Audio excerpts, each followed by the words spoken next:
Shut up and sit down. Voice Retrospects. Skullduggery Pleasant. Inventive, charismatic, and wonderfully written, the Skullduggery Pleasant series is the pinnacle of young adult fiction. Derek Landy is hilarious. He's also the author of the Skullduggery Pleasant series. I went to a talk of his at the Edinburgh Book Festival, and he had the audience in stitches from start to finish. He seemed endearingly eccentric, but also incredibly invested in his writing. It was so easy to see and understand how this guy can create such imaginative worlds and populate them with witty characters and explosive plotlines. But Skullduggery Pleasant isn't just funny. Humour is a big part of its charm, but comedy is always used only to enhance the narrative, and rarely takes centre stage, unless it's for certain side characters like Vorian Scapegrace. Mostly the series tells dramatic stories with stakes that just keep getting higher as time goes on. It's a bit episodic, with a classic detective story format, but the ongoing plot is so phenomenally developed that once the final installments came out, the entire finale felt like it'd been building up for years. The characters are the best part of the books. There's too many highlights to count. The protagonist is outstanding.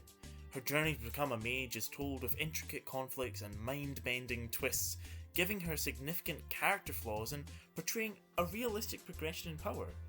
For most of the series, she isn't really a combative match for any of the major villains, and only after intense training does she become a genuinely formidable threat.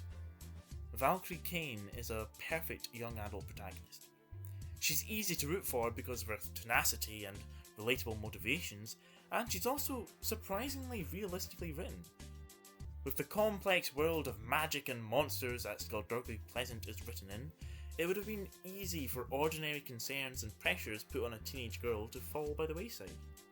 But struggles with her parents, studies, autonomy, and relationships both friendly and romantic are addressed throughout. The titular character, Skullduggery Pleasant, is an absolute gem. There are many mysterious, broody fedora man archetypes out there, but Pleasant is one of the few that justifies the intrigue and mystique surrounding them. He's revered by the protagonist at first and often seems to be the only character in the room that knows what's going on.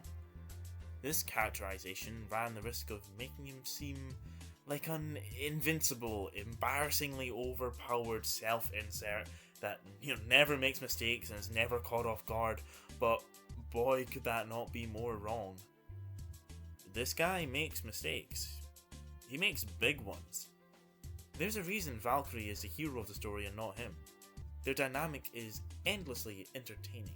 As time goes on, Kane becomes something of a moral compass for the charming detective, and as a mentor, Pleasant prepares her for the brutal world she has decided to enter. Their interactions are the heart and soul of the series.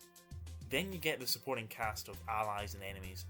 No one is wasted, so many of them have proper arcs and fulfilling moments spanning multiple books. It's frankly amazing that Landy managed to balance that all.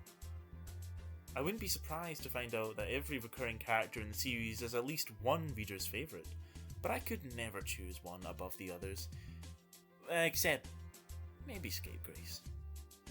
Despite being marketed as solely a young adult series, I'd heartily recommend anyone of any age to check it out. It tells a thrilling story with an unbelievable amount of imagination.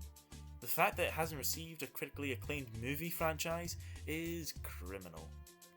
But it really doesn't need one. Skullduggery Pleasant is more than enough on its own.